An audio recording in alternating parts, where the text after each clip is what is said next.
So I'm here to talk about my labor and delivery story. I'm really sorry for like my last video, like the editing in that video. It was so bad. I kind of like got over editing it because I had so many ums in it. Like I cannot believe how many times I said and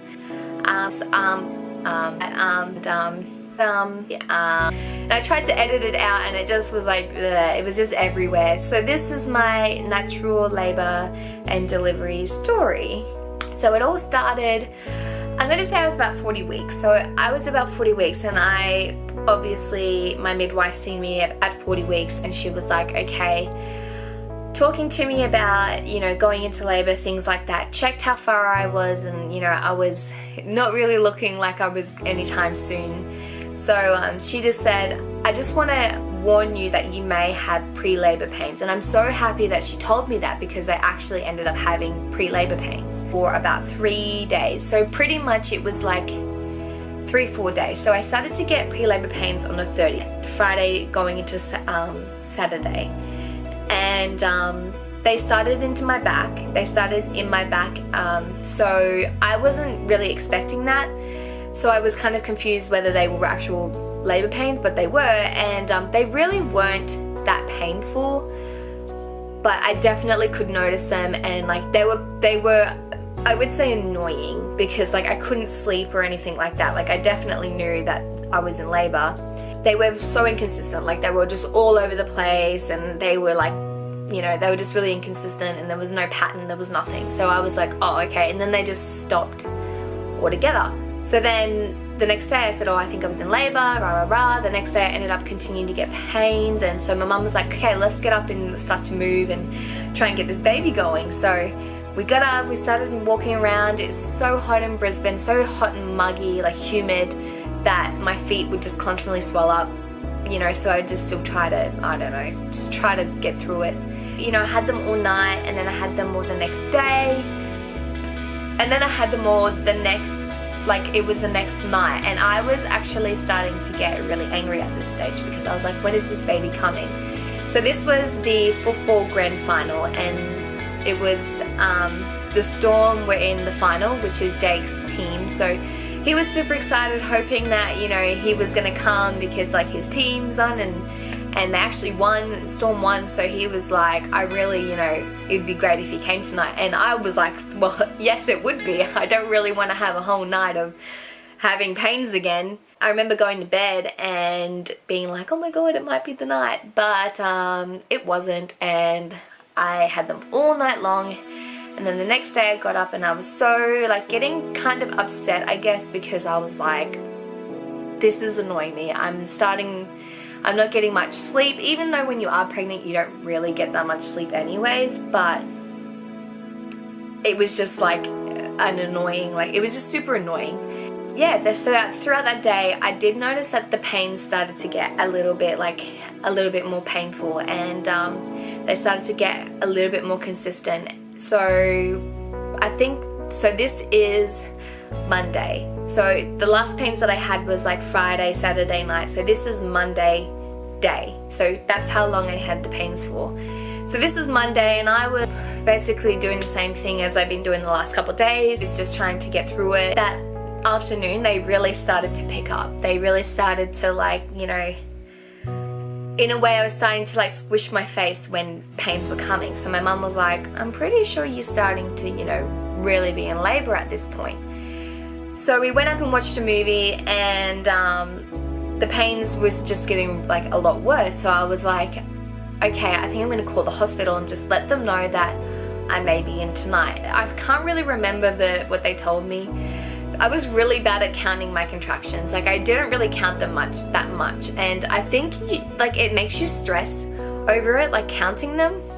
I mean, if you want to count them, like, yeah, for sure, but like I just got annoyed. Like after the first night of trying to count them and then having them for so long, I was just like, I'm not counting this anymore. Like, so after that, she basically said to me, count your contractions. If they're this far apart and they went for this long, then come in, or if you cannot handle the pain anymore. So I was like, okay. So I really wanted to labor at home, I guess, as long as I could. I got into the bath, and you know, we were all getting excited because we were like, yeah, you know, it's starting, you know, I'm going into labor. You know, the bath was getting really uncomfortable and I didn't enjoy it anymore. Like, it wasn't taking away the pain or anything. So I got out, we went and played a board game, and I really couldn't concentrate on like the board game at all. It was starting, like the pains were really starting to pick up. By the way, I called the hospital about, I'm gonna say 6:30ish, 7. So by this time, like the pains had really picked up, and I was like, oh my god, you know, this is starting to get really painful. And I think I was starting to really, this is when I started to be like rocking through the pains and was like breathing, trying to breathe through them. And my mum was like, we're getting close to having to go to the hospital. I was extremely scared to go to the hospital because I didn't want to get sent home, and because I've heard a fair few of people talk about, you know, going to the hospital too early. You know, being in the pain that I was in, and then going to the hospital thinking that, you know, I'm getting there, and then being told, oh no, you're not, you know, you got ages. I would have been like, don't tell me that. So then, you know, I was like, gave in, and then we went to the hospital, and at this point I was still just breathing through them, and they were definitely getting more painful and more consistent. So we got to the hospital and we went to the emergency, because I knew the maternity section, like the birthing and all that, closed at a certain time, and this was about 9 o'clock at night when we got there, around 9 o'clock. So then we went through to the emergency because I wasn't sure if that section was open anymore. So we went that way, and you know, we were told that the maternity section was still open and they're gonna send someone down to pick us up, like in a wheelchair and stuff. So I was like, okay, awesome.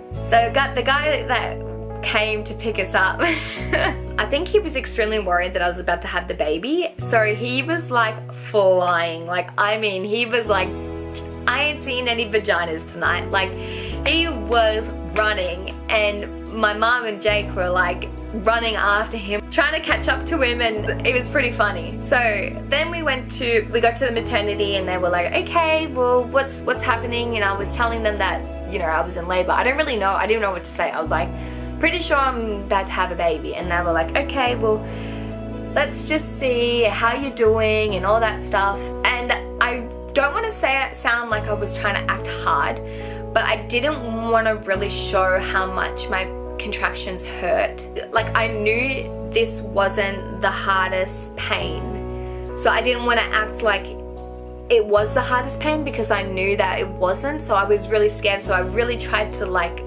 not hold it in, but I was like, you know, just, I don't know, being real with it, I guess. I don't know. I went to my room and I was extremely scared. I was like, oh, so how long, like, if I'm not so far, like, are you guys gonna send me home? They're like, oh, look, we're just gonna have a look and we'll see what's going on. And like, they didn't really want to tell me like that if I wasn't far enough, they were gonna send me home. I was sitting there and they checked me and I was 5 centimeters dilated. So I was like, thank God, like, thank you, like, yay. Well, I guess, you know, after being in labor for nearly 4 days, I guess that's pretty fair.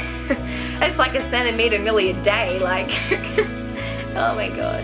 So then I got into the shower and I was on the exercise ball in the shower, and Jake was having the shower head on my back, like, while I was having contractions, so I would just breathe through them. And that was basically like my biggest pain relief, was the shower, because like I could get up, stand up, walk around and stuff and have that comfort of the water. I don't know, but so, and then I kind of got sick of that, so then I would sit down on the chair, and then when I was having a contraction I would stand up and put the shower head on my back and just like kind of rock. I would say that I was in there for nearly 2 or 3 hours. I really can't tell you guys the exact time because I don't know what the times were. Like, I did not look at a clock or anything, or just didn't have any concept of time at that point. I got out of the shower because it was getting too painful, and I was considering getting the water shots that you get into your back, because I was having front and back labor, like that, it was both. And I was just like, you know, it's starting to get painful.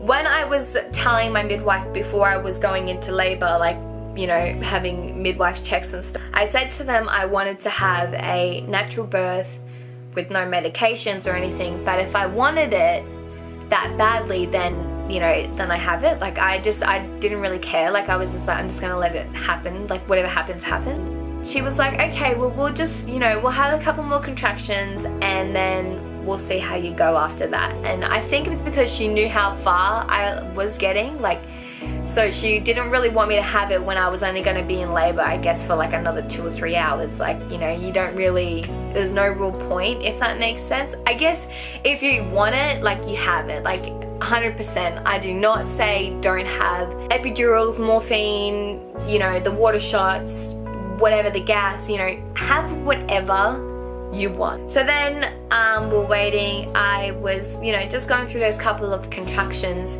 Then my waters broke. And my waters broke like, it was like a champagne bottle popping. Like it was like I don't know how to explain it. Like it sounded like a champagne bottle popping. Like that's exactly what it sounded like. And I felt like it was wet in my legs, and I was like, I think my waters just broke. And the midwife came and checked, and she was like, yeah, okay, your waters have broken. Then things, you know, started to progress very quick and very painfully. My pains were probably, I would say, maybe a 7 or an 8 before my waters broke. After my, like literally the contraction after my waters broke was like a 10. Like it went from like that to like, there's a demon in me and you need to get it out now. Like that's when I was like, give me the gas.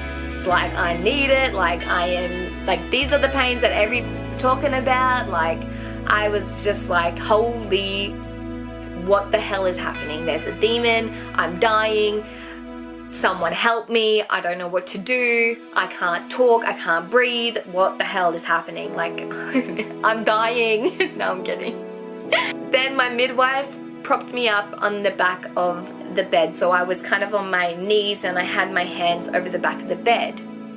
And I was just sucking on the gas while sitting up. And I feel like that helped me because it helped the gravity push, I guess, push Lenix down. And I was just sucking on the gas like, I couldn't even suck on it properly, to be honest. Like the gas, by the way, doesn't really take away the pain. Like it doesn't take away the pain really at all. It just makes your head loopy. Like it just makes you, I mean, for some women, I'm sure it does take away the pain. It just puts your mind in another place and it gives you something to think about other than the contraction when you're contracting, if that makes sense. Like you're trying to breathe the gas in. Yeah. Anyways, I felt like I needed to go to the toilet and my midwife was like, I don't think you need to go to the toilet, like, but anyways, if you want to go and sit on the toilet, you can go sit on the toilet. So I went to the toilet and I sat on the toilet, and then I sat there and I was like, I don't need to go to the toilet, like this is a baby. So then we quickly rushed back to the bed. I laid down on the bed and my midwife was actually like, okay, I'll check how far you are now. So she checked me and I was fully dilated and I was ready to go. So this was at 2:30. So I started to push, and by 3 o'clock, I think it was like 3:06, I gave birth to Lenix. It was super exciting because they, you know, grabbed him and put him up on me, and it was all that moment. Everyone's, you know, crying, and, you know, my partner Jay, then he cut the umbilical cord.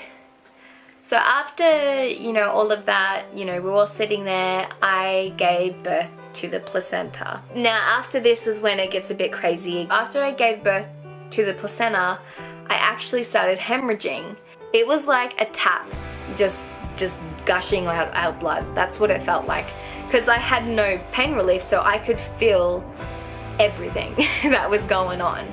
It went from like being my midwife and another midwife with her to deliver Lenix to having like 3 doctors, like 5 midwives. So they were just shotting stuff in my legs. They were trying to put cannulas into my arms. They were shotting, I don't know, they were just putting shit everywhere.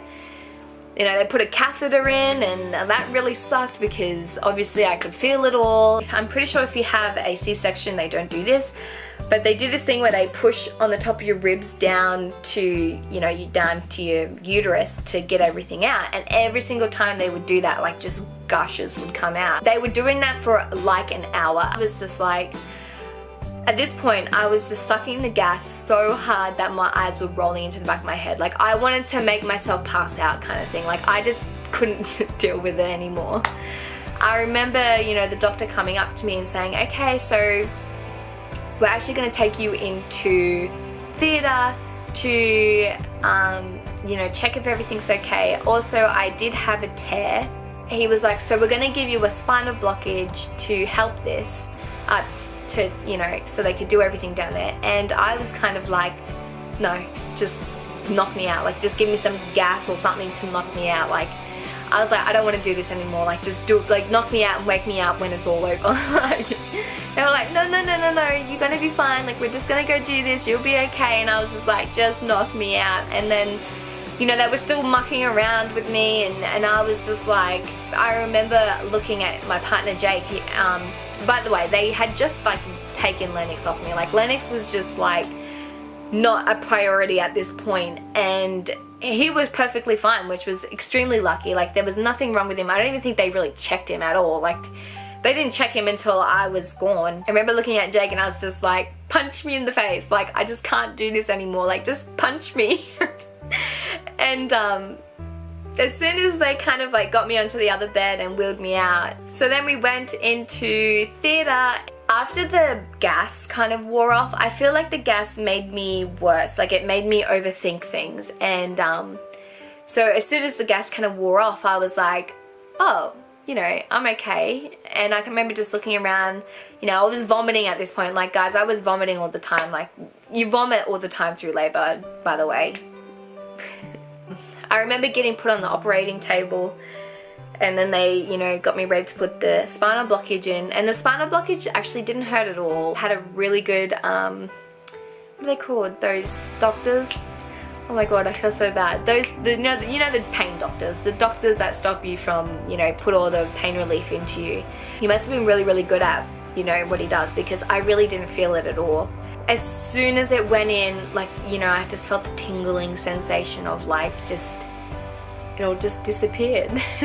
I didn't feel it anymore, and it was, oh, it was the best feeling in the entire world. I'm never, like, you know, seeing my son was obviously the best feeling in the entire world. Like, this feeling was the best feeling in the entire world. No, I'm kidding.